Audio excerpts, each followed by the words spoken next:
doing this, everybody else making time to come out and put it in perspective. I know we all deal with a lot, and sometimes it can feel like we're just all on our own. But I wish we got together more when we weren't competing against each other, because there's really a great spirit among this group of coaches. On a personal note, I'd also like to thank my principal and athletic director, Coach Laws, Mr. Dalton. I think there are about 51 unsupervised Spanish students right now. But so I'm glad to be out building myself.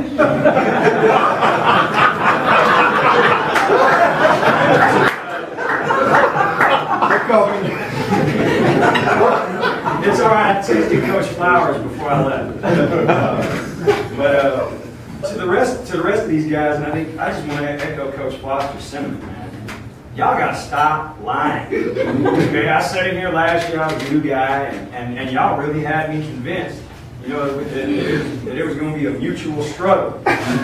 You know, and we all do have our challenges. Now, there's not a doubt about that, right? Whether we're talking about the ratio of goose feces to grass on the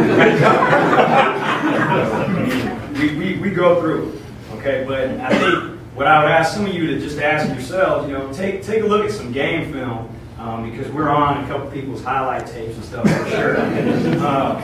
You know, whether y'all realize it or not, we dressed 28 players last year, the varsity, 28. Okay, had to cancel the JV season, but it's all right because all the freshmen were out there. I was looking for the seniors. You know, so of course, you know, when you recognize that numbers are a major issue, you know, the first place you got to start, you got to go recruit your building.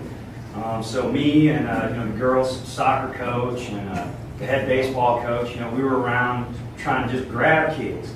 Hey man, you know, come on out for the football team. You look like you could play some football. You know, we need help. You know, it might be fun. You might be good at it. You're not doing anything else after school but loitering around, getting into it with the SRO. You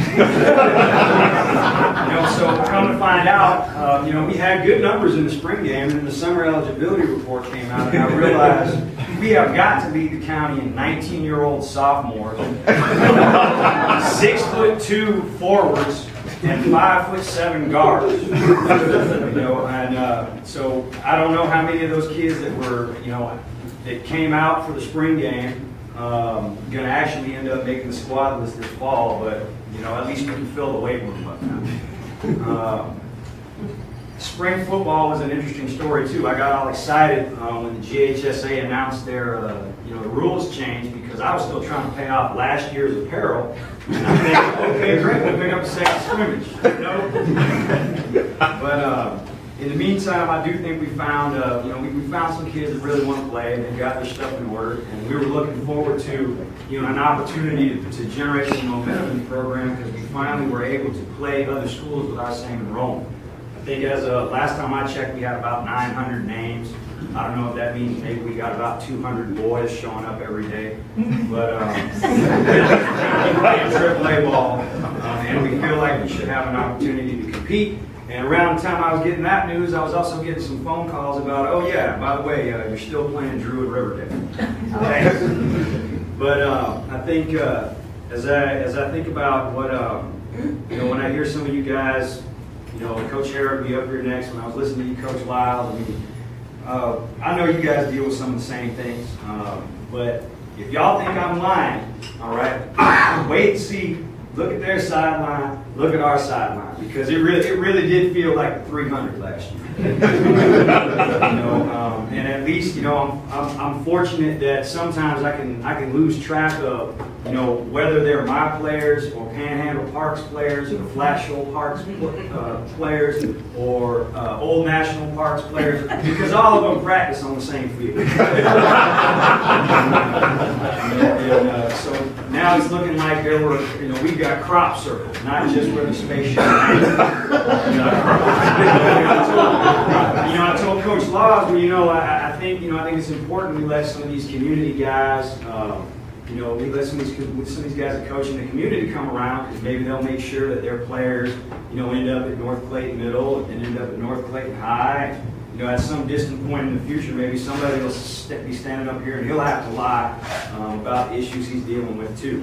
And oh yeah, in the meantime, can I please get the grass cut and some paint? I said, all right, I'll see what I can do. On the grass cutting issue, talk to your parents. And here's 6 cases of paint for you and the softball team to share for the whole season. But, I think I see signs that we're headed in the right direction. We had a parent meeting that we filled up the broom closet. But if we have any more of those, I'm probably going to need that same SRO to come because they were at each other's throats. I think when I finally get that acclimatization list to you, Coach May, I think miraculously everybody's 6th day is probably going to be this Friday when we line up against Coach Jones for a pillow fight down at Park Stadium. I would like to ask the Rotary Club that you withhold judgment for who deserves this fine artifact right here. And when y'all show up and watch us scrimmage, whoever loses should get this.